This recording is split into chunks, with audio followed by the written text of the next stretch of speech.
일 잘하는 사람은 단순하게 말합니다를 비롯해 아주 다양한 저서를 펼쳐내신 박소연 작가님입니다. 작가님은 회사 재직 시절에 또 최고 고과를 받은 일잘러시기도 하고요. 또 에이펙 CEO 서밋과 같은 대형 프로젝트를 기획하고 정부, 국회, 대기업과 협업한 경험도 있으십니다. 여러분, 박소연 작가님 나올 때 큰 함성과 박수로 맞아주시면 좋겠습니다. 작가님, 어서 오십시오.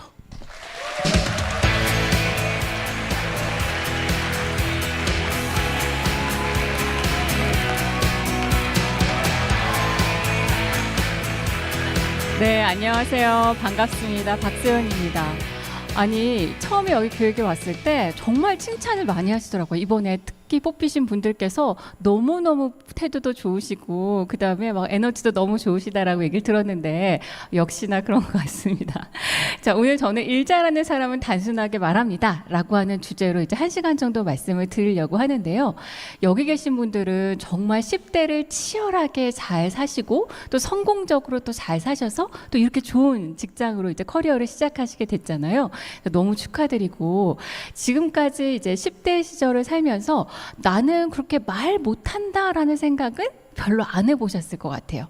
왜냐하면 여기 뽑히실 정도 같은 경우면 굉장히 자기의 생각을 뭔가 조리 있게 잘 얘기하고 그 다음에 잘 전달하고 하시는 분들이 또 여기 또 뽑혔을 거란 말이에요. 물론 친구들 사이에서 막 좌지우지하면서 그렇게 하시는 건 아니었다고 하더라도 내가 분명히 A라고 말했는데 B라고 알아듣는 경험은 많이 안 해보셨을 거예요. 그런데 직장의 세계, 일의 세계로 오게 되면은 나는 분명히 정확하게 얘기한 것 같은데 상대방은 잘 못 알아듣는다든가, 아니면 내가 이렇게 해야 되는 이유를 잘 설명을 드렸는데 나중에 여기 뚜껑을 열어보니까 내가 말한 게 하나도 반영이 안 됐다던가 그런 것들이 있단 말이에요. 그래서 오늘은 일의 언어를 어떻게 정확하게 사용하는가, 그 다음에 우리가 어떻게 정확하게 설득하는가 라는 내용들에 대해서 좀 말씀을 드리려고 해요. 저는 이제 이런 커리어를 갖고 있는데요. 아까 앞에서 너무너무 잘 설명해 주셨기 때문에 넘어가도록 하겠습니다. 자, 여기 이제 용사요. 새로운 퀘스트가 도착했습니다. 이제 같은 마음으로 이제 이 커리어를 시작하셨을 것 같아요. 그래서 10대를 정말 잘 보내시고 그 다음에 이제 정말 이렇게 좋은 직장에서 일을 시작하시게 되셨는데 아마 약간 좀 설렘 반 걱정 반 아니실까 싶습니다. 자, 그러면 저희가 많은 분들이 특히 커리어를 시작하시는 분들도 있고 또 이 방송을 보시면서 이제 이미 직장 생활을 또 이제 공무원 생활을 꽤 하신 분들이 이제 고민들이 있어요. 예를 들어서 상대방에게 잘 설명했단 말이에요. 그런데 얼굴에 물음표가 가득한 경우가 꽤 많이 있어요. 자, 그리고 우리가 이제 부처에 이제 배치를 받을 거 아니에요. 그래서 받았더니 제 관점이 아니라 보고받는 사람, 상대방의 관점으로 얘기하래요. 그런데 나도 그렇게 얘기한 거란 말이에요. 자, 또는 일할 때 제 상황을 이제 잘 설명하고 싶어요. 그런데 말하다 보니까 왠지 막 횡설수설하게 됩니다. 근데 이런 경우도 있어요. 자, 가면은 다들 되게 따뜻하게 대해주실 거예요. 또 이제 여러분들 선배님들 분들께서 워낙 잘 해놓으셨기 때문에 부처별로 엄청 환영하신다는 얘기를 제가 들었거든요. 그러면 가서 이제 리더라든가 아니면 선배라든지 이런 얘기 할 거란 말이에요. 모르면 어려운 거 있으면 얼마든지 물어봐요. 이렇게 얘기할 거란 말이에요. 그런데 우리의 어려움은 뭐냐면 뭘 물어봐야 될지 모르겠는 거예요. 자, 뭐가 뭔지 모르겠어요. 이렇게 물어볼 수는 없잖아요. 자, 그리고 저희가 어떤 거를 이제 이유를 설명드리거나 보고를 드리거나 할 때 제 나름대로 타당한 이유를 설명드렸단 말이에요. 그런데 상대방이 되게 애매한 표정을 지으면서 이제 도로 들어주지 않는 경우들이 있어요. 자, 그리고 또 가서 이제 인간관계 또 걱정되죠. 또 나는 또 잘한다고 얘기를 했는데 이제 실제로 이제 잘 안 되면 어떡하나, 이상한 사람 만나면 어떡하나, 이런 고민들이 있습니다. 자, 저희가 이제 일의 언어를 중요한 이유 이제 다 아실 것 같아요. 왜냐하면 일의 언어가 성과와 협업에 너무 직접적인 영향을 주기 때문에 그렇습니다. 특히 이렇게 공무의 업무를 하시는 분들은 내가 혼자 연구해서 내가 혼자 디자인해서 결과물을 내는 게 아니라 다양한 부처나 다양한 부서들하고 협업해서 일을 만드는 경우들이 많단 말이에요. 그러다 보니까 나는 분명히 초록색이라고 말했는데 파란색으로 가져온다든가, 한다던가 아니면 별것도 아닌 걸로 설득하는데 너무 오랜 시간이 걸린다던가 라고 하면 사실상 정말 인간관계도 힘들지만 업무에도 너무 어렵습니다. 자, 그래서 저희가 성과나 아니면은 관계에 직접적 영향을 미치기 때문에 오늘 이제 1시간 정도 이제 일의 언어에 대해서 배우려고 해요. 자, 그러면 일의 언어에 정말 많은 측면이 있지만 오늘은 1시간이기 때문에 오늘 배워서 부처에 가시면 바로 적용하실 수 있는 내용들 위주로 4가지를 준비했습니다. 자, 저희의 초점은 뭐냐면요. 뭔가 저는 이제 뭐 상냥하게 말하고 그러셨군요. 막 이런 쪽은 제 영역이 아니라서 어떻게 하면 머릿속 생각을 정확하게 전달하고 그 다음에 어떻게 하면 우리가 설득하려고 하는 대상을 정확하게 설득할 수 있을까? 그 내용 위주로 말씀을 드리려고 해요. 저희가 서로 기본적으로 2사람 이상이 얘기하거나 여러 부서가 협업할 때는 서로 무엇을 명확하게 모르는 상태로 이제 일을 한단 말이에요. 그런데 여러분들이 오늘 이제 4가지 그라운드를 말씀드릴 건데 무엇과 왜 어떻게를 명확한 언어로 그려서 상대방과 나의 업무 해상도를 높이는 것을 오늘의 목적으로 삼겠습니다. 그러면 하나씩 가보도록 할게요. 자, 일의 언어의 시그니처 같은 문장 2개예요.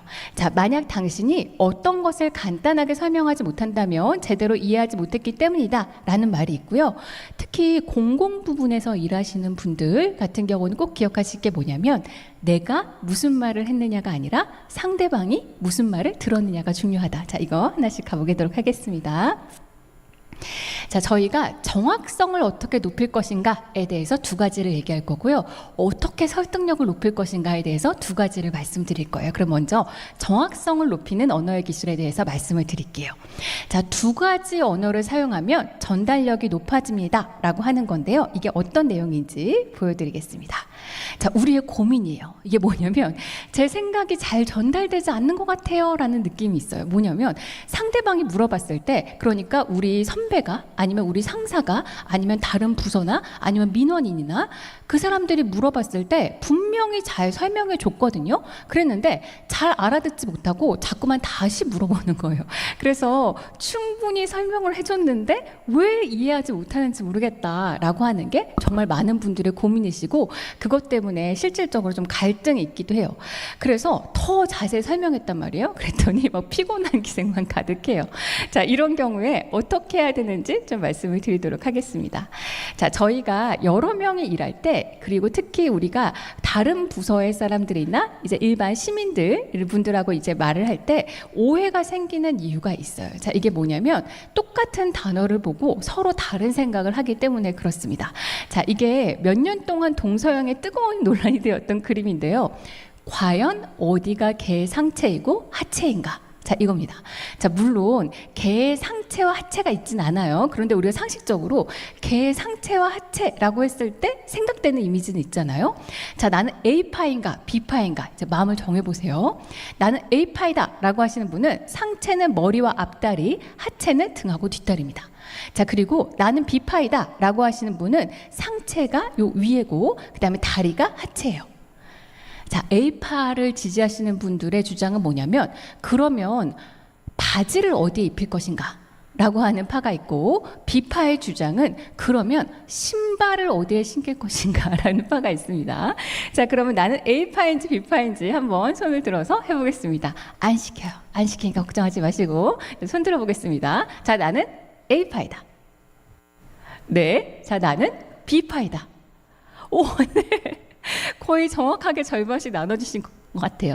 자, 그러면 저희가 A파, B파이신 분들이 서로 어떻게 되냐면 나는 분명히 상체 하체하라고 했어요 라고 얘기를 했단 말이에요. 그러고 나서 나중에 2주쯤 지나고 나서 왜 여기다 하셨어요? 아니 분명히 상체 하체라고 하시잖아요. 아니 여기가 무슨 상체 하체예요? 회의로 까요, 회의로 까, 막 이렇게 되면서 이제 문제가 생기는 거예요. 자, 그래서 저희가 사람마다 똑같은 단어를 보면서 다 다른 생각을 하고, 그 다음에 같은 부서 내에서도 직급에 따라 또 맡은 업무에 따라 똑같은 단어를 보고 다 다른 생각을 합니다. 그래서 이걸 줄이려고 하면 어떻게 해야 되나라고 하는 거예요. 자, 우리의 목표는 뭐냐면 커뮤니케이션 총량을 줄이는 거예요. 저희가 단순하게 말한다라고 했을 때 짧게 말한다라는 거랑 동일하진 않습니다. 왜냐하면 짧게 말해서 커뮤니케이션 총량이 줄으면 제일 좋아요. 그쵸? 간단하게 말해서 개 상체 하체에 부착해서 운동값 센서 테스트해서 2주의 결과 리포트 제출해 주세요. 뭐 이런 식으로 짧게 얘기할 수 있으면, 그리고 잘 커뮤니케이션 총량이 줄으면 제일 좋죠. 그런데 저희가 특히 일할 때, 그리고 특히 공공 업무에서 일할 때는 그렇게 커뮤니케이션을 짧게 하려고 하면은 오히려 구체적으로 얘기를 해야 커뮤니케이션 총량이 줄어요. 그래서 저희가 조금 더 구체적으로 얘기하는 게 오히려 커뮤니케이션 총량을 줄입니다. 그러면 아까 두 가지 언어를 얘기했고 커뮤니케이션 총량을 줄이는 걸 얘기했는데 실질적으로 업무에 어떻게 적용하시면 되는지 보여드릴게요. 자, 저희가 일의 언어, 회사의 언어라고 했을 때는 기본적으로 숫자예요. 그러니까 저희가 이중 언어로 말을 해야 된다라고 했을 때 첫 번째는 숫자에다가 해석을 덧붙이는 겁니다. 자, 그러면 첫 번째로 회사에서는 부사어는 사실상 언어가 아니에요. 자, 예를 들면 곧, 상당히, 매우, 최선을 다해, 심각하게, 신중히는 사실 아무 뜻도 아니에요. 저희 이번에 우리 부처에서 진행하려고 하는 프로젝트 언제쯤 완성되나요? 금방 됩니다. 이렇게 할 수는 없잖아요. 자, 제가 요청한 보고서 언제까지 되나요? 열심히 하고 있어요. 자, 이런 거는 사실 언어가 아니에요. 그래서 회사에서, 그러니까 부처에서 일을 하실 때는 기본적으로 숫자로 얘기해야 된다라고 생각하시는 겁니다. 자, 우리 지금 하고 있는 그 보고서 자료 완성하는데 얼마나 걸려요? 3시간 정도요. 5시까지 드릴게요. 자, 이런 거죠. 자, 이번 1사분기 우리 부처의 그 실적이 어떤가요? 좋습니다. 지난 분기 대비 7% 성장했어요. 이런 것처럼 얘기를 하는 거예요. 자, 저희가 이번에 새로 뭔가 취업박람회 같은 거 하려고 하는데 참석자가 얼마나 많이 왔나요? 네, 저 이번에 250명 왔어요. 이렇게 얘기를 하시는 게 일의 언어예요. 자, 그런데 여기서 숫자로만 말을 해서는 사실 잘 전달되지가 않아요. 자, 만약에 이번에 취업박람회를 했는데 250명이 왔어요. 자, 그러면 이게 좋은 소식이에요? 나쁜 소식이에요? 그렇죠. 알 수가 없어요. 자, 250명이 만약에 200명이 정원이고 지금까지 취업박람회를 했을 때 150명이 최대였는데 250명이나 이렇게 초과해서 왔어요 라고 하는 거면은 너무너무 좋은 소식이지만 원래 한 1000명 와야 돼요. 그리고 제가 작년에 심지어 2000명이 왔단 말이에요. 그런데 250명이 왔다라고 하면 진짜 큰일 난 거죠. 그래서 실무자분들이 많이 실수하시는 게 뭐냐면 나는 이거에 대해서 알고 있고 이 숫자가 무슨 말을 하고 있는지를 알고 있기 때문에 내가 이 숫자만 얘기해도 상대방이 알아들을 거라고 생각한단 말이에요. 자, 그러면 우리가 민원인하고 얘기를 하든 다른 부서하고 얘기하든 서로 얘기할 때 어떻게 되냐면 숫자로 얘기를 하되 그게 무슨 뜻인지까지 같이 얘기해 주셔야 돼요. 자, 예를 들어서 저희 이번에 이제 뭐 서류 수속하고 저희 그런 거 뭔가 복지 관련돼서 서류를 이제 간소화하라고 했는데 어떻게 됐나요? 네, 7개로 줄였습니다. 이게 잘했다는 건지 못했다는 건지 모르잖아요. 자, 그럼 여러분들이 여기에 해석을 덧붙여 주시는 거죠. 이제 복지 관련돼서 자, 이게 많은 지원 서류가 필요하다고 해서 이걸 효율화하자는 얘기가 있었는데 이걸 줄이려고 했는데 얼마나 줄였나요? 네, 7개로 줄였습니다. 저희가 기존에는 30개였고 전체 부처별로 평균 이런 수속 서류가 25개인데 저희가 7개니까 정말 파격적으로 줄인 겁니다. 라고 이렇게 해석까지 덧붙여 주셔야 상대방이 그게 굉장히 잘한 업무구나. 이게 굉장히 누군가에게 도움이 되는 정책이구나. 라는 걸 알 수가 있어요. 그래서 숫자에 해석을 덧붙여 주시는 거, 이게 이제 이중 언어의 첫 번째입니다. 자, 그러면 두 번째 이중 언어는 뭐냐면 정말 많은 분들이 실수하시고 그다음에 이것 때문에 많은 분들과 이제 얼굴을 붉히면서 싸우시는 경우들이 있어요. 자, 뭐냐면 실무 언어에 표준 언어를 덧붙여서 얘기한다라고 하는 거예요. 자, 실무 언어는 실질적으로 사투리 같은 거예요. 사투리를 고칠 필요는 없지만 사투리를 쓰되 거기에다가 상대방이 같은 사투리를 쓰는 분이 아니라면 보통 사람들이 다 알아들을 수 있는 표준 언어를 같이 얘기해 주셔야 되는 거죠. 자, 저희가 부서에서 이제 일을 하게 되잖아요. 그러면 처음에는 용어들이 너무 낯설어요. 그리고 전체 프로세스도 무슨 말인지 잘 모르겠어요. 자, 그런데 좀 1년, 2년 지나고 나서 보면은 그러면은 이 부서의 업무 업무와 그다음 이 부서의 용어가 너무 익숙해진단 말이에요. 그러면 있게 되는 게 뭐냐면 이 용어를 상대방은 한 번도 못 들어봤다라고 하는 걸 자꾸 잊어버려요. 자, 그래서 나는 기껏 잘 설명을 했는데 이제 상대방은 그게 무슨 소리예요? 라는 얘기를 하는 거죠. 자, 이게 실제로 예전에 이제 코로나 그 백신이 처음으로 이제 그 신청해서 주사를 맞을 때가 있었어요. 그때 이제 50대 분들 예약할 때 순서 나이 순서대로 또는 이제 그 취약자 그러니까 건강상 취약하신 분들 순서대로 이제 가다가 그 다음에 이제 나이대로 가면서 50대 분들 예약할 때 있었단 말이에요. 근데 50대 분들 예약할 때 그때 아예 접속 자체가 안 되고 막 대란이 났던 경우가 있거든요. 혹시 아시나요? 혹시 부모님 해주시느라고 기억하실지 모르겠어요. 자, 그러면 그때 50대 분들 그 백신 예약하는데 아예 접속 자체가 안 돼서 너무너무 난리였단 말이에요. 그때 접속하는데 뭐 120시간이 걸리고 이래서 CNN에 대한민국에 백신 대란이 일어났다 막 이러면서 막 나오고 막 난리가 났었어요. 근데 그때 이제 워낙에 코로나19로 이제 엄중하던 때니까 이제 하루에 한 번씩 이제 질병관리본부 질병관리청에서 이제 브리핑을 하던 때였단 말이에요. 근데 그때 이제 이런 얘기들이 나왔어요. 당연히 이거 50대 분들 이거 그 예약하는데 이게 난리가 났는데 이거 어떻게 할 겁니까? 막 이렇게 얘기했단 말이에요. 그랬더니 그 담당자분이 너무 성실하게 설명을 해주셨는데 제가 그걸 보고서 너무 웃었어요. 자, 뭐냐면 백신 예약이 먹통인데 어떻게 할 건가요? 라고 했더니 서버가 아니라 네트워크 문제입니다. 라고 이렇게 설명을 해주신 거예요. 어때요? 다 이해되셨죠? 자, 그래서 기자들이 뭐 그래서 그게 무슨 말입니까? 뭐 이렇게 한 거죠. 자, 그랬더니 또 이분이 너무 또 성실하셔서 서버란 무엇이며 네트워크를 실제로 우리가 이제 부서에서 일할 때를 보면은 우리가 상대방한테 뭐를 설명해 줘요. 그럼 그 사람이 그게 무슨 말입니까? 이렇게 얘기를 하면 또 다들 너무 또 모범생들 줄이셔가지고 자, 이거는 무슨 용어고 이건 무슨 용어고 이렇게 설명을 한단 말이에요. 근데 상대방은 그걸 들어도 무슨 말인지 모르겠단 말이에요. 그래서 20, 30분 동안 충분히 설명했고 한참을 해명했는데 결국 무슨 말인지 못 알아듣고 제자리 걸음으로 가서 너무 힘들다 이렇게 하시는 분들이 꽤 있어요. 자, 이 공공 부분에서 일하시는 분들은 나와 굉장히 다른 업무나 다른 배경을 가지고 계신 분들하고 일을 많이 하신단 말이에요. 그래서 그런 분들하고 얘기할 때는 자기가 우리 부서에서 또는 공무원이 익숙한 용어에다가 보통 사람들이 알아들 수 있는 언어를 덧붙여서 얘기해 주셔야 돼요. 예를 들면 서버가 아니라 네트워크 문제입니다 라고 말을 하지 말라는 게 아니라 이건 얘기하세요. 왜 부서별로 정확한 규정을 얘기해 주셔야 할 때가 있잖아요. 그런데 서버가 아니라 네트워크 문제입니다에 더해서 그래서 동시 접속 인원만 제한하면 바로 해결할 수 있는 문제입니다. 다음 주부터는 인원을 조절해서 바로 조치하도록 하겠습니다. 인 건지 아니면 서버가 아니라 네트워크 문제입니다. 이거는 기본적으로 인프라 문제라서 지금 해결이 불가능해요. 미안해요. 인 건지 뭐든지 간에 해석까지 얘기해줘야 상대방이 판단을 할 수 있단 말이에요. 그래서 여러분들이 내가 부서에서 익숙한 공무원이 익숙한 용어 또는 우리 부서에서 익숙한 용어에다가 이거를 모르는 보통 사람들도 알아들 수 있는 해석까지 같이 얘기해 주시게 되면 훨씬 더 전달력이 높아집니다. 자, 그러면 예전에 밈으로 돌았던 그 새우버거 주세요 그 M사 거기에서 이제 직원하고 그 다음에 그 손님하고 싸웠던 그 사례를 제가 가져왔어요.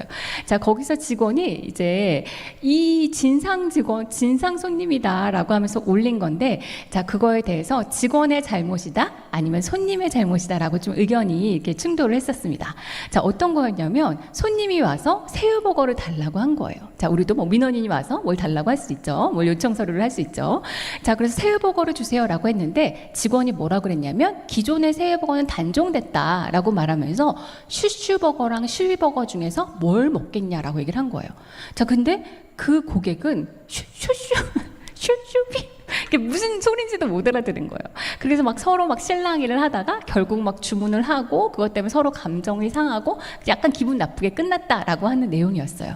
자, 그런데 슈슈버거, 슈비버거가 이제 그 회사에 다니시는 분에게는 너무 익숙한 용어죠. 근데 갑자기 슈슈버거, 슈비버거가 새우버거 얘기하는데 왜 튀어나온 거예요? 아시죠?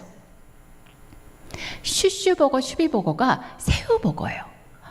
자, 슈슈버거는 슈림프 패티 2개 들어간 슈슈버거. 그다음 슈비버거는 그 새우 패티 하나, 고기 패티 하나 들어간 슈비버거예요. 그래서 새우버거의 일종이기 때문에 이 두 개를 얘기했단 말이에요. 그런데 고객은 뭐 슈슈슈비 막 잘 들리지도 않고 막 없다 그러고 막 이러니까 이게 뭔가 문제가 생긴 거였어요. 그리고 감정도 상하고 막 나는 뭔가 나를 뭐 못 알아듣는 막 무지랭이 취급을 하니까 기분이 상하잖아요. 그러니까 더 공격적으로 나가게 되는 거죠. 자, 그러면 여기 계신 분들께서도 내가 분명히 친절하게 슈슈버거 슈비버거에서 못 알아듣는 것 같아서 슈슈 이렇게 적어드린다고 하더라도 이게 되는 게 아니에요. 자, 실무 언어에 표준 언어를 같이 얘기한다. 그럼 어떻게 얘기하면 되겠어요? 새우버거 주세요라고 얘기하면 이렇게 얘기하시면 되겠죠. 기존에 드시던 새우버거는 단종됐고요. 새우버거가 리뉴얼돼서 두 가지 종류의 새우버거가 나왔습니다. 새우 패티 2개 들어간 슈슈버거랑 새우 패티 하나, 고기 패티 하나 들어간 슈비버거가 있는데 둘 중에 어떤 거 드시겠어요? 라고 물어봤으면 굉장히 커뮤니케이션 총량이 줄어들었겠죠. 그래서 여기 계신 분들도 정말 다양한 분들하고 설명하시게 되고 그 다음에 설득하시고 하시기 때문에 꼭 이 이중 언어를 기억하시면 좋을 것 같습니다. 자, 그럼 첫 번째 그라운드를 얘기했고요. 굉장히 집중해서 잘 듣고 계시네요. 자, 두 번째 정확성을 높이는 언어의 기술. 그 두 번째 그라운드를 얘기해 볼게요.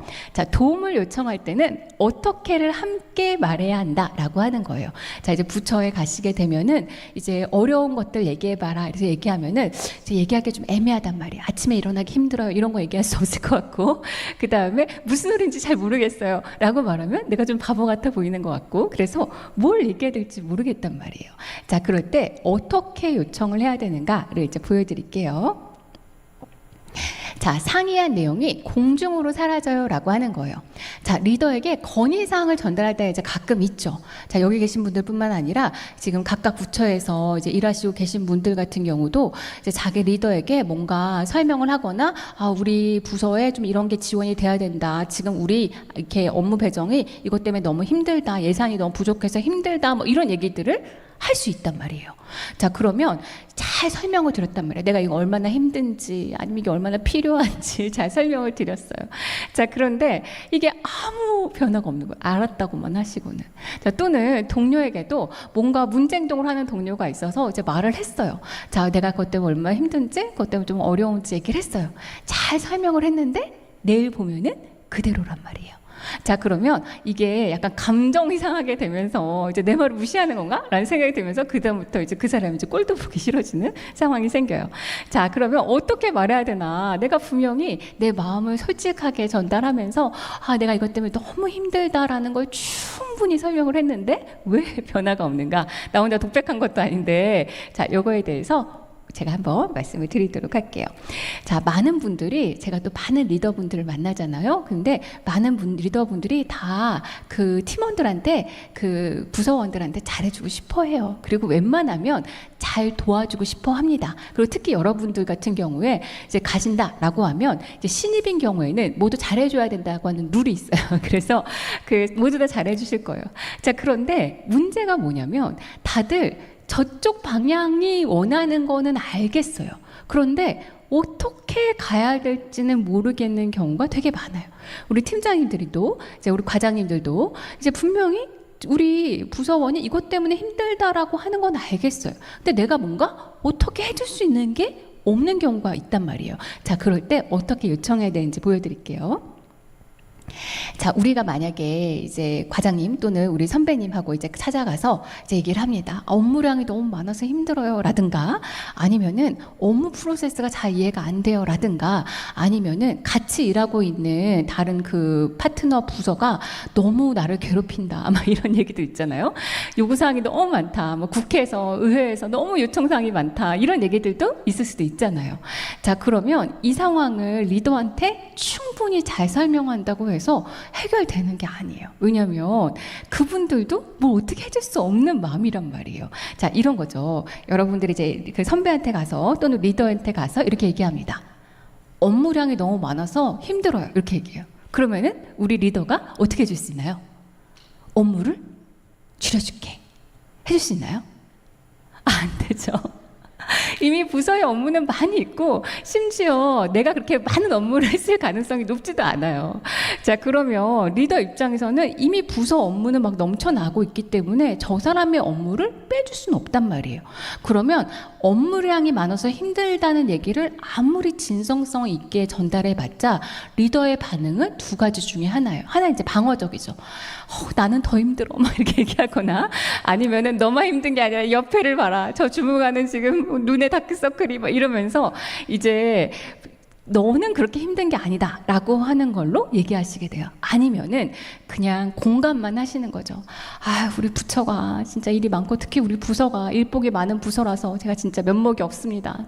저희가 또 올해만 또 지나면 좀 나아지지 않겠습니까? 막 이러면서 공감만 하고 끝나는 거죠.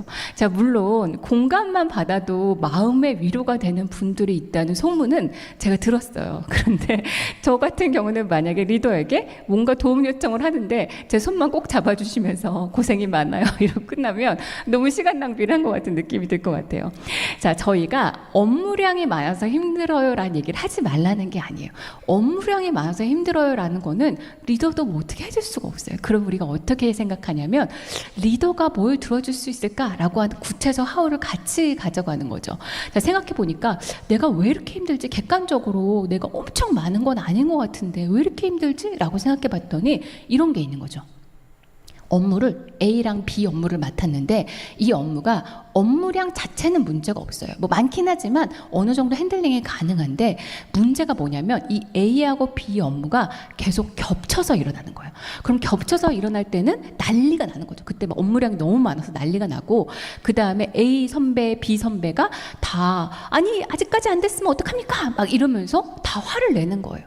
자, 그러니까 우리가 업무량이 많은 게 힘든 것도 맞지만 왜 이렇게 힘든가라고 생각해 봤더니 내가 맡은 업무가 자꾸 겹쳐서 일어나는 거예요. 자, 그럼 리더한테 이렇게 얘기할 수 있는 거죠. A와 B 업무량 자체는 제가 어느 정도 소화가 가능한데 업무들이 매번 동시에 진행되니까 일이 꼬입니다. 제가 둘 중에 하나를 업무 사이클이 좀 다른 업무랑 맡아도 되겠습니까? 이렇게 얘기를 하시면 그러면 리더가 당장은 못 들어줘도 이거는 해줄 수 있어요. 자, 그래서 여러분들이 막 저는 이 A 업무 말고요 C 업무 맡게 해주세요 뭐 이렇게 얘기하시면 안 되겠죠. 자, 본인의 어려움을 얘기를 하는 겁니다. 업무량이 많아서 힘든데 그 중에서 크리티컬하게 힘든 건 뭐냐면 두 개의 업무가 자꾸 겹쳐서 일어나는 거라서 사이클이 다른 업무를 맡고 싶다 이렇게 얘기하면 리더들가 굉장히 우선적으로 해줄 거예요.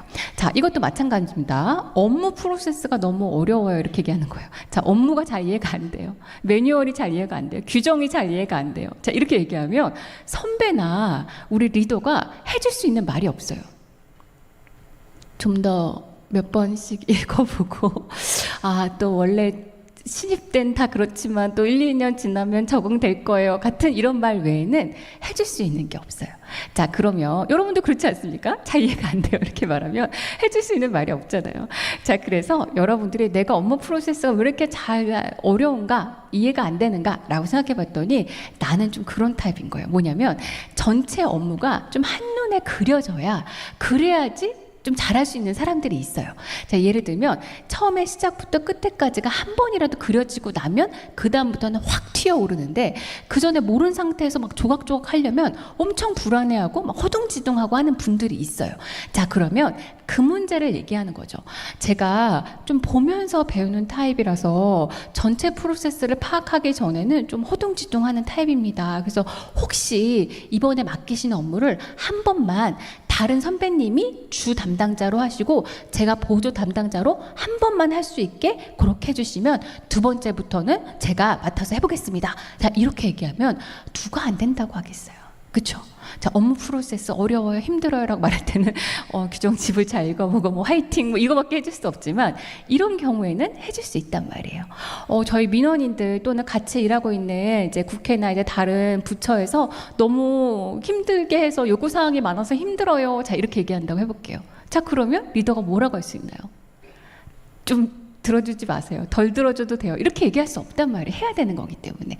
자, 그러면 그 중에서도 예를 들면 뭐 밤낮 없이 전화해서 힘들어서 퇴근 이후에는 좀 전화를 안 받고 싶은데 좀 힘을 실어달라라고처럼 얘기할 수 있는 거죠. 그런 거는 들어줄 수 있어요.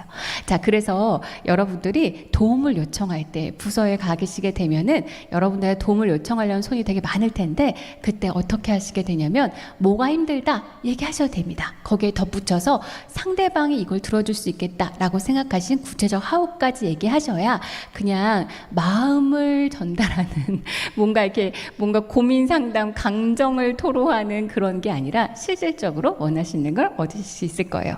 자, 정확성을 높이는 언어의 기술 이제 두 가지를 했습니다. 자, 첫 번째는 두 가지 언어를 사용해서 커뮤니케이션 총량을 줄이는 거. 그다음에 두 번째는 도움을 요청할 때 무엇이 힘들다에 덧붙여서 구체적 어떻게까지 같이 얘기하시면 내 머릿속 생각과 내 마음의 어려움이 정확하게 전달된다라고 하는 겁니다.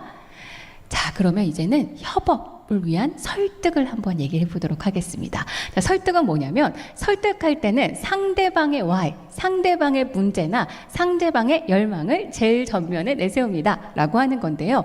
이걸 좀 더 쉽게 얘기하면 상대방이 들어줄 수 있게 좀 판을 깔고 설득을 하는 게 훨씬 더 유리합니다. 자, 제가 한번 보여드릴게요. 자, 상대방을 잘 설득하는 방법이 있나요? 라고 하는 건데 지금 여기 계신 분들께서는 내 생각을 조리 있게 잘 전달하시는 거는 너무 잘 돼 있으실 거예요. 자, 그러면 뭐 일의 세계는 조리 있게 전달하지 않는다 그 의미가 아니라 예전에는 학창 시절 아카데믹 할 때는 내 생각을 정확하게 전달하고 맞는 이유를 정확하게 댔으면 선생님이 좋은 성적을 줬단 말이에요. 그런데 일의 세계에서는 내 생각을 정확하게 전달하는 것과 설득이 되는 게 아니라 상대방이 이유를 전면에 내세워야 설득이 돼요. 제가 그거 한번 보여드릴게요. 제 나름대로 충분한 이유를 가지고 설명했는데 상대방이 꿈쩍도 하지 않을 때가 많습니다. 자, 설득은커녕 오히려 역효과가 생길 때도 있어요. 자, 어떻게 말해야 되는 걸까요? 라고 하는 거예요. 자, 까다로운 이씨도 잘 설득한 사람들 보면 너무 부럽죠. 자, 저희가 이제 기억하셔야 될 건 뭐냐면 아카데믹한 학창 시절과 일의 세계의 큰 차이점 중에 하나가 뭐냐면 어떤 걸 얘기할 때 내 상황을 충분히 설명하는 거에 방점을 두는 게 아니라 상대방의 이유를 가져가는 게 제일 첫 번째예요. 자, 상대방은 내가 얼마나 어려운지, 우리 부서가 얼마나 그게 필요한지 별로 관심이 없고 상대방이 관심이 있는 건 본인의 Y뿐입니다. 자, 자기가 내가 이 일을 통해서 뭔가 내가 원하는 게 이루어지거나 그 다음에 실패를 면하게 되거나 아니면 어쨌든 내가 뭔가 Y로 하려고 하는 게 이루어진다라고 하는 게 이제 원하는 거란 말이에요. 그러면 우리가 이제 일하는 사람으로서 이제 일을 시작한 사람으로서 특히 이렇게 중요한 이제 공무를 맡으신 분들로서 어떻게 설득하는지를 제가 예시를 하나 가져왔어요. 부산 북구청장님의 사례입니다. 자, 부산 북구청장님이 대통령에게 편지를 썼어요. 자, 뭐라고 썼냐면 눈물로 호소드린다. 사회복지비 지수가 55 이상이면서 재정 자주도가 35% 미만인 자치단체에 대해 국가의 기초연금 부담률을 올려달라. 부산 북구, 광주 북구 서구, 대구 달서구 이렇게 네 곳만이라도 이렇게 편지를 쓰셨단 말이에요. 자, 이게 무슨 말이냐면 사회복지비 지수가 55 이상. 자, 이거는 지자체 안에 이제 사회복지비가 나가야 되는 가난한 식구들이 많다든가 아니면 그런 일들이 많다라고 하는 거죠. 자, 두 번째로 재정 자주도가 35% 미만이라고 하는 거는 지자체가 좀 가난한 거예요. 그래서 이제 재정적으로 좀 힘들다라고 하는 거죠. 자, 그런 경우에는 국가의 기초연금 부담률을 올려달라. 이건 뭐냐면 기초연금을 중앙정부와 이제 지자체가 같이 이제 내는데 이 경우에는 중앙정부에서 조금 더 도와달라라고 하는 내용이에요. 자, 그런데 이분이 건의를 했단 말이에요. 그런데 사실 이제 일을 시작하시게 되면 알겠지만 정말 그 중앙부처 쪽으로 또는 중앙정부 쪽으로 이제 뭔가 우리 이런 거 필요하다, 이런 것도 해야 된다, 이런 거 도와달라, 지원해달라 하는 내용들은 정말 많아요. 1년에 뭐 수천 건이 있을 거예요. 자, 그리고 지금 기초연금 관련돼서 좀 지원해달라, 도와달라 하는 내용들도 분명히 많이 있었을 거예요. 자, 그런데 그때도 뭐 물론 긍정적으로 검토하셨겠죠. 아, 네, 저희가 뭐 긍정적으로 검토하겠습니다. 이러면서 듣긴 들으셨겠지만 되지는 않았단 말이에요. 그런데 이분은 건의하자마자 바로 대통령께서 수석회의에 이제 들어줘라라고 하고 바로 법이 통과됐어요. 자, 이분의 매력은 무엇인가? 입니다. 자, 이분은 어떻게 통과된 걸까요? 이제 눈물로 호소하셔서 막 편지에 막 눈물방울이 가득해서 막 마음이 너무 짠해서 들어주신 건 아닐 거예요. 자, 그리고 그 다음에 너무 이유가 타당했다. 사회복지지수가 55 이상이면서 재정 자주도가 35% 미만이면은 뭔가 도와줘야 되지 않겠냐. 너무 이유가 타당했다, 근거가 타당했다라고 생각할 수도 있겠지만 사실상 지자체에서 이런 식의 요청을 하는 경우는 대부분 타당한 얘기들을 해요. 뭐 예를 들어서 내가 춤을 춰야 되니까 20억을 달라 이런 건 아니란 말이에요. 자, 예를 들면 뭐 우리가 희귀병 관련돼서 뭔가 의료를 강화를 해야 되니까 뭔가 100억을 지원해 달라라든가 아니면 우리 도민들이 여객선이 없어서 이제 뭔가 생활이 너무 불편하니까 여객선 사업에 200억을 지원해 달라 뭐 이런 거지. 다 멀쩡한 얘기들을 하신단 말이에요. 자, 그러면 분명히 다들 각자 멀쩡한 얘기들을 하시고 다들 절절한 사연들을 얘기하시는데 왜 그분들은 통과가 안 됐고 이분은 편지를 쓰자마자 통과가 됐는가라고 하는 거예요. 자, 물론 이제 그 정확한 그 머릿속 생각까지는 제가 알 수 없지만 저는 이렇게 건의하시는 걸 보고서 너무 잘하셨다고 생각했어요. 자, 이건 뭐냐면 상대방이 들어줄 수밖에 없게 이렇게 판을 까시고 아예 이렇게 얘기를 하시는 거예요. 자, 보면은 사회복지비 지수가 55 이상이면서 재정자조가 35% 미만이라고 하는 이 숫자를 가져오셨단 말이에요. 그냥 우리 어려운 지자체, 우리 힘든 지자체 막 사연을 절절히 얘기하신 게 아니라 정확한 숫자 레인지를 가져왔어요. 자, 그리고 그 숫자 레인지가 이게 뭔가 법적으로 55, 35% 이렇게 정해진 게 아니라 사실 보면은 4개가 나올 때까지 맞추신 것 같아요. 자, 보면은 중앙정부에서 이제 건의를 들을 때 입장을 생각을 해볼게요. 자, 사연은 다 알겠어요. 뭐 다 절절한 얘기 하십니다. 근데 숫자를 딱 가져오신 거예요. 자, 그러면 생각하게 되잖아요. 몇 개예요? 이렇게 물어보게 되잖아요.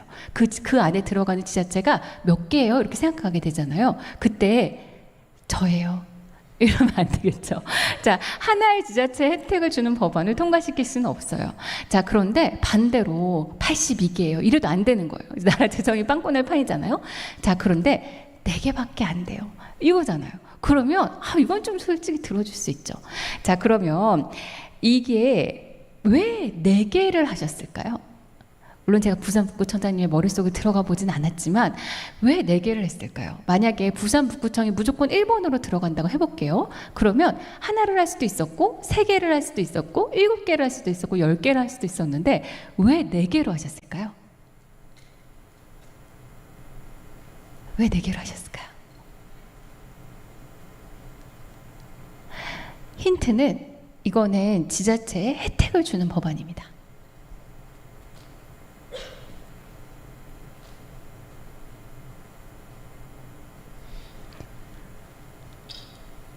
지역이에요. 자, 보세요. 부산 북구, 광주 북구 서구, 대구 달서구. 자, 보시면 호남 2개, 영남 2개 있죠. 자, 사실 제일 좋은 건 호남 하나, 영남 하나, 강원도 하나, 충청도 하나, 제주 하나면 제일 좋아요. 자, 그런데 사실상 이 레인지 안에 들어가면 다른 지자체도 다 들어갈 수는 있잖아요. 그런데 처음에 모양새도 사실 좀 중요하단 말이에요. 근데 딱 보자마자 사연도 절절해요. 자, 그런데 몇 개요? 4개밖에 안 돼요. 또 4개도 보니까 나름대로 지역이 배분돼 있어요. 자, 그러면 이거는 사실 중앙정부에서 들어줄 때 굉장히 마음 편하게 들어줄 수 있는 그런 제안이죠. 자, 실제로 그 뒤에 뭐 여러 가지 역학관계가 있었겠지만 그럼에도 불구하고 이제 우리가 일을 시작하게 되고 특히 공공 분야에 시작하게 되면은 다른 부처를 설득한다던가 아니면 의회를 설득해야 된다던가 아니면 언론을 설득해야 된다던가 아니면은 그 지역 사회를 설득해야 된다던가 할 때가 있단 말이에요. 그때 이게 왜 필요한가? 또는 이거는 왜 하지 말아야 되는가라고 하는 걸 절절하게 설명한다고 설득이 되는 게 아니라 상대방이 들어줄 수 있는 이유를 가지고 가셔야 사실상 설득이 됩니다. 그래서 여러분들 부산북구청장님 사례 기억하셔서 내가 누군가를 설득할 때 이게 왜 우리한테 중요한가 이유를 3개를 더하는 게 아니라 상대방이 처음부터 들어줄 수 있는 논리를 가지고 가시는 게 굉장히 유리합니다. 아까 제가 구체적 하우로 설득하시고 설명하세요라고 하는 거랑 좀 맥락이 같죠. 자, 그러면 제가 예시를 하나 가져왔어요. 자, 부처에 가셨는데 이런 경우가 있습니다. 자, 당신 부서에서는 최근 국회와 기업과 협업해서 P 프로젝트를 진행하고 있어요. 당신이 메인 담당자로 일하고 있고 관계기관과 긴밀하게 협업해서 진행하는 중입니다. 어느 날 리더가 당신을 부르더니 상부에서 5주 후에 시작하기를 원했다라고 하는 이야기를 전해주었어요. 하지만 당신이 프로젝트를 완성하려면 최소 10주가 걸리는 실정입니다. 자, 이 사실을 리더에게 전하자 리더는 난감한 표정을 지으며 가능한 한 긍정적으로 추진해보라고 합니다. 자, 당황한 당신은 관계기관들에게 말해봤지만 불가능하다면서 펄쩍 뛰어요. 자, 리더에게 다시 보고하자 조금 더 고민해보자는 반응을 보일 뿐입니다. 이 상황에서 어떻게 해야 될까라고 하는 거예요. 자, 저 상대방에서는 5주 후에 시작해야 된다라고 얘기를 하고 나는 10주는 필요해요.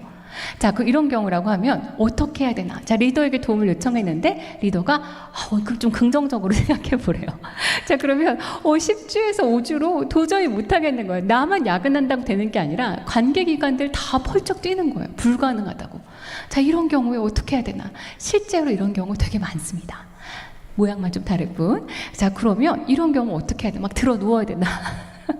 아니면은 정말 관계기관을 막 쪼아서 어떻게든 쪼아서 이제 뭔가 5주 안에 이제 해결해야 되나? 그런 것도 있을 수 있겠죠.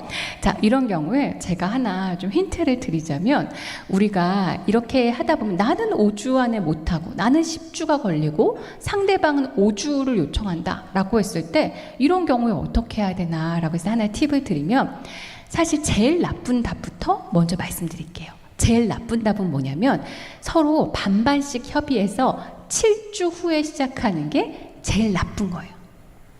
자, 우리 또 생각해보면 나도 좀 양보하고 너도 좀 양보해서 그래서 7주 후면은 가장 아름다운 그게 아닐까라는 생각이 들겠지만 사실 이렇게 갑자기 5주로 얘기할 때는 그리고 10주라고 얘기했음에도 불구하고 5주로 얘기할 때는 그 5주에 뭐가 있는 거예요. 분명히. 그래서 그 5주에 뭔가 출범식이 있다던가 아니면 그때 무슨 기념이라고 같이 진행되게 된다던가 아니면 실제로 그 지역에 뭔가 같이 연합해서 뭔가 진행하게 되는데 5주 때 그게 결과물이 조금이라도 나와야 된다던가 라고 하는 게 있단 말이에요.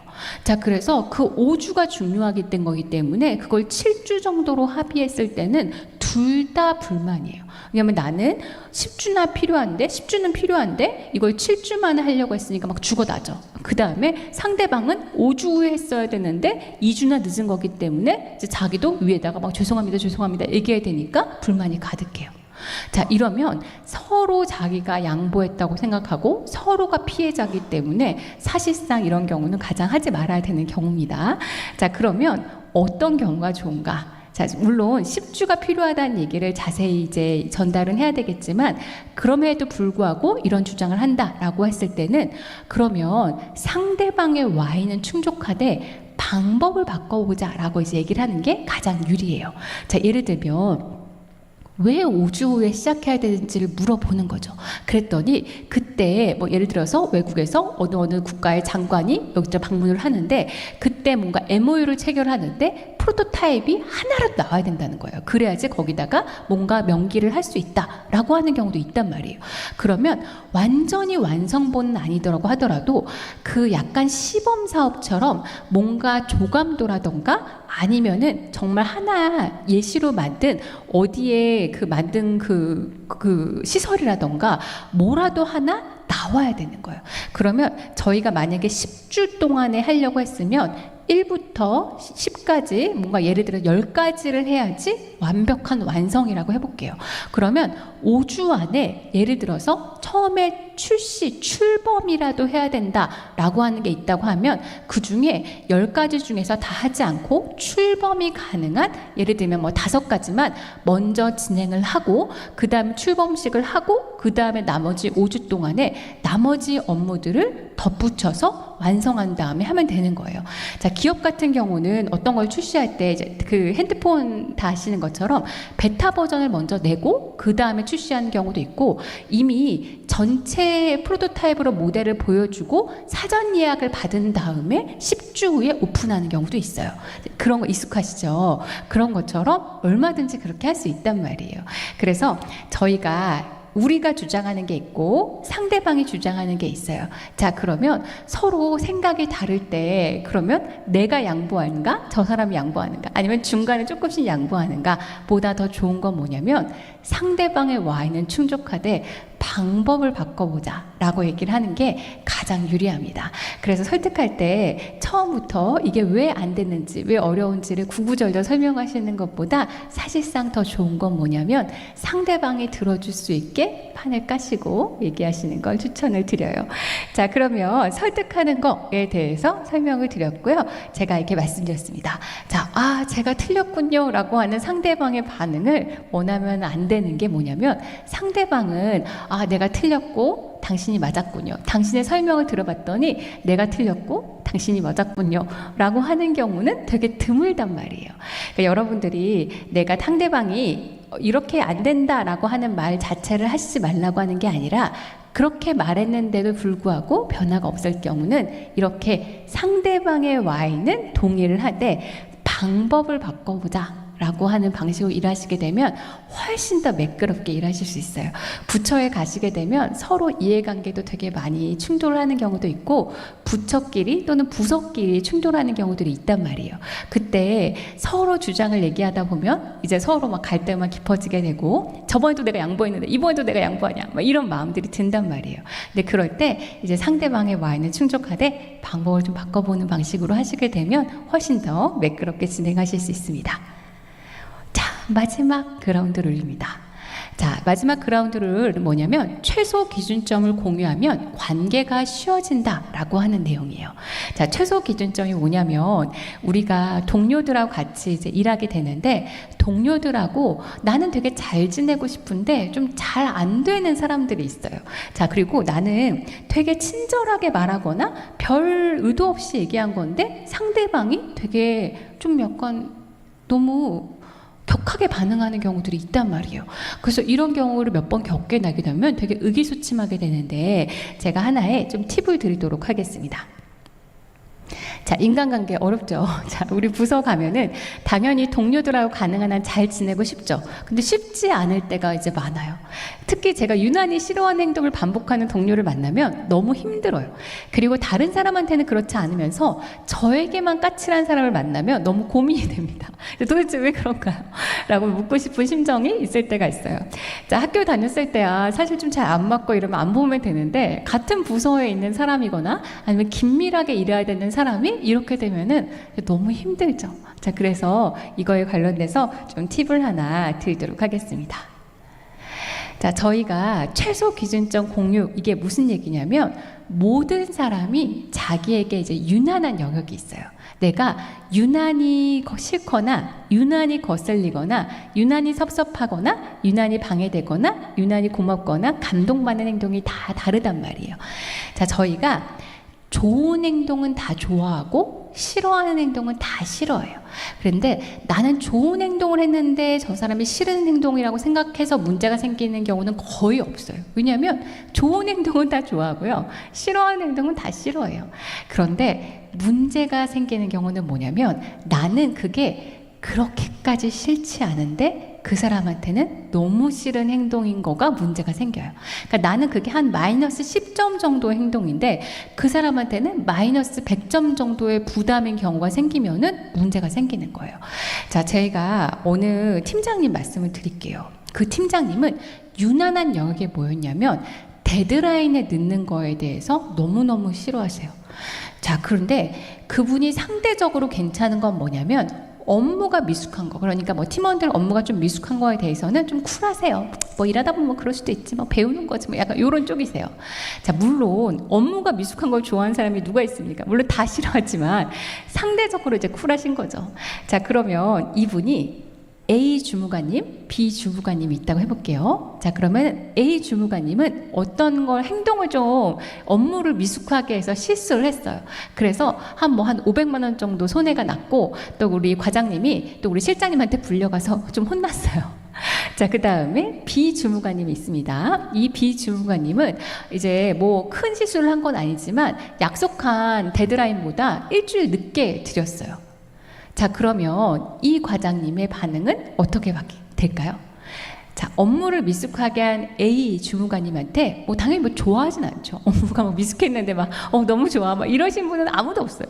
물론 싫어하시지만 이제 다음부터는 그렇게 하면 안 됩니다라고 이제 얘기하시고, 나도 예전에 신입 때 그랬었고 일하다 보면 그런 거고 다음부터 실수하면 안 됩니다라고 하고 허허 웃고 넘어갔단 말이에요.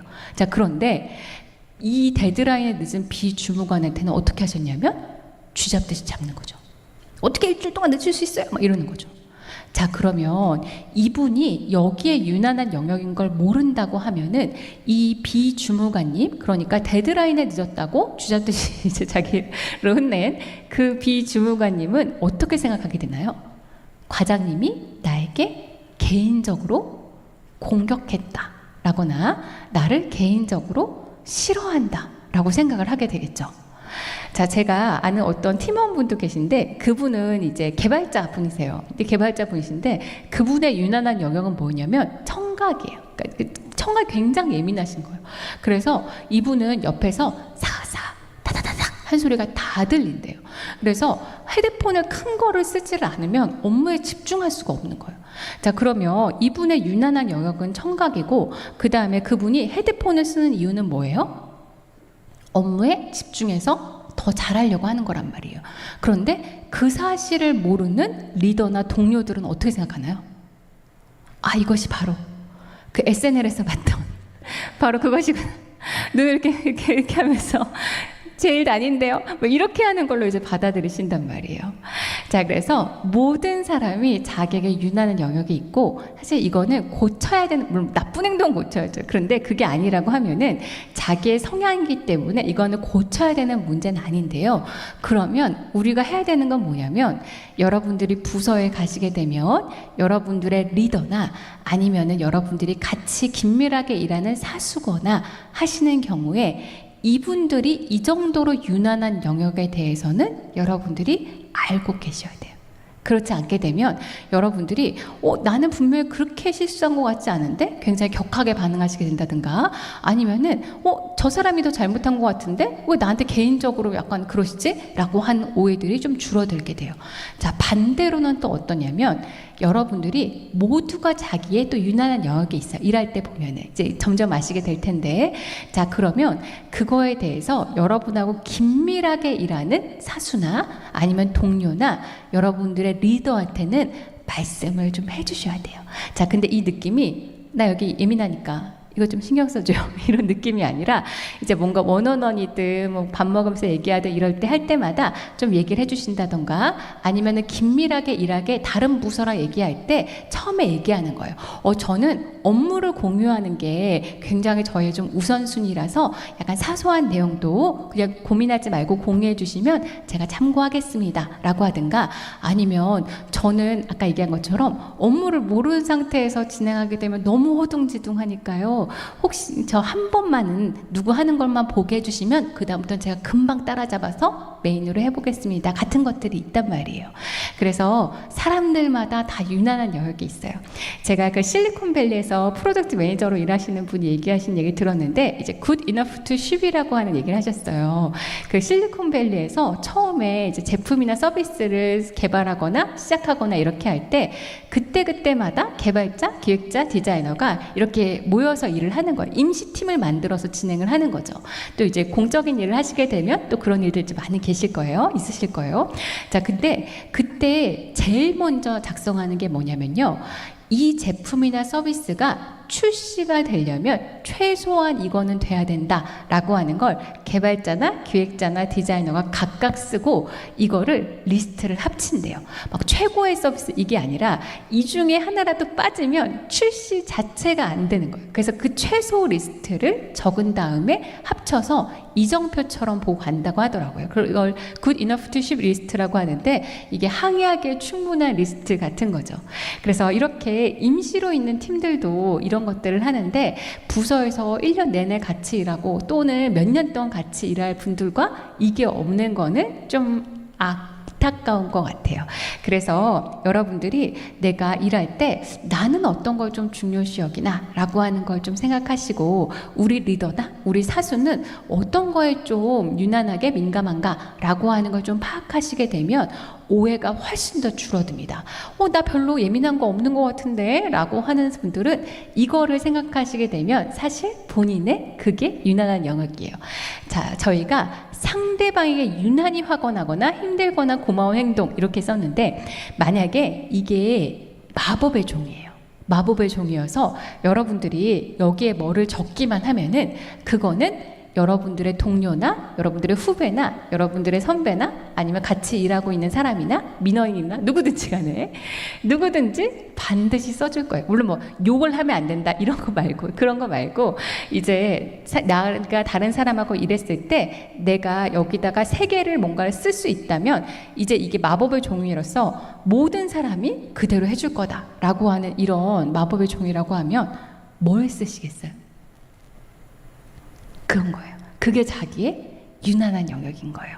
자, 그러면 이걸 가지고 서로 얘기해보라고 말씀을 드리면 다들 이런 반응이 있어요. 이제 각자 쓴 다음에 서로 이제 몇 명씩 얘기해보라고 하거든요. 근데 그러면은 다들 막 정말 제가 끊을 수 없을 정도로 와글와글 얘기하세요. 뭐 어떤 거냐면, 나도 그거 싫어. 나도 그거 좋아. 막 이런 거가 너무 막 좋아하시면서 얘기를 하세요. 그런데 차이는 뭐냐면, 나는 그게 첫 번째까지는 아닌데 거나 아니면 나는 이 3개 안에는 없는데 예요. 그래서 다시 한번 말씀드리지만 좋아하는 행동은 다 좋아하고요. 싫어하는 행동은 다 싫어해요. 그러나 나는 그거를 좋아하는 게 그 크기가 사람마다 다르고 싫어하는 행동이 사람마다 다른 거예요. 나는 업무 공유 그렇게 잘하지 않아도 나는 괜찮은데, 뭐 처음하고 끝만 제대로 알려주면 나는 괜찮은데, 내 동료는 그게 너무너무 힘든 사람이 있고, 그 다음에 나는 메신저로 이야기를 나누는 게 뭔가 전혀 불편하지 않은데 상대방은 직접 말로 얘기하지 않을 경우에 굉장히 혼란스러우신 분들도 있는 거예요. 그래서 여러분들이 이런 최소 리스트를 좀 공유하시게 되면 훨씬 더 도움이 됩니다. 자, 그러면 오늘 일의 언어에 대해서 이제 4가지를 말씀을 드렸어요. 즉 여기서 정말 좋은 커리어를 시작하시고 또 각 부처에서 일을 하시게 되고 또 중앙부처이기 때문에 정말 다양한 기관들하고 협업해서 일하시게 된단 말이에요. 그래서 우리에게 중요한 건 뭐냐면 정확하게 머릿속 생각을 전달하고 그 다음에 다양한 사람들하고 협업할 때 잘 설득하는 게 되게 중요합니다. 자, 정확성을 높이는 거 뭘 말씀드렸죠? 이중 언어. 기억나시죠? 숫자의 해석을 덧붙여서 얘기하고 그 다음에 실무 언어, 우리 부서의 언어, 공무원의 언어 플러스 모든 사람이 이해할 수 있는 표준 언어를 같이 얘기하시게 되면 오히려 커뮤니케이션 총량이 줄어듭니다. 자, 그 다음에 2번째 정확성을 높이는 건 뭐였죠? 도움을 요청할 때 얼마나 이게 어려운지를 얘기하는 거에 덧붙여서 구체적 하우까지 같이 얘기하는 겁니다. 그래서 업무량이 많아서 힘들어요 얘기하시는 거에 덧붙여서 혹시 업무 사이클이 좀 다른 업무를 맡을 수 있을까요? 라고 얘기하셔야 원하시는 걸 얻을 수 있어요. 자, 설득에 관련해서 2개 말씀드렸습니다. 자, 우리의 사연을 절절하게 전달하는 게 설득이 되는 게 아니라 상대방이 들어줄 수 있는 이유를 가지고 가셔야 설득이 됩니다. 자, 그래서 부산 북구청 기억하셔서 나도 이제 일의 세계에서 또는 다른 분을 설득할 때 그렇게 상대방이 이거에 관심 있겠다, 상대방에게 이렇게 가져가야 되겠다 라고 하는 내용으로 가져가시게 되면 훨씬 더 도움이 됩니다. 자, 마지막은 최소 기준점인데요. 동료들 중에서 유난히 꼴 보기 싫은 동료들이 있거든요. 그런데 유난히 꼴 보기 싫은 동료들이 객관적으로 못된 인간인 경우도 있지만 많은 경우에는 나의 약간 이렇게 유난한 영역하고 안 맞는 경우들이 있어요.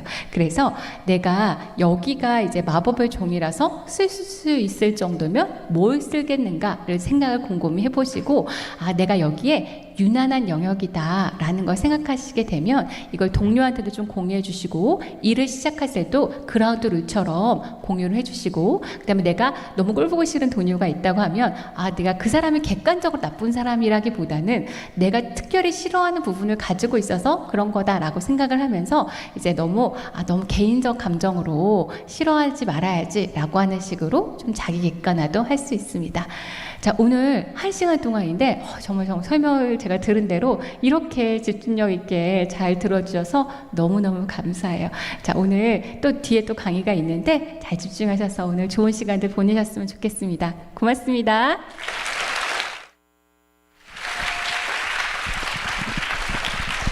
네, 여러분 강의 잘 들으셨나요? 예, 정말 우리가 이 업무로 갔을 때 여러분께서 정말 활용하실 수 있는 너무나 많은 꿀팁들을 전해주셨습니다. 다시 한번 이렇게 멋진 강연 전해주신 작가님께 뜨거운 박수 부탁드립니다. 네, 여러분, 제가 이제 강연을 들으면서 또 여러분 집중하시는 두 분을 선정을 제가 한번 해봤습니다. 그 두 분 제가 번호를 불러드릴게요. 이 의자 번호가 있거든요.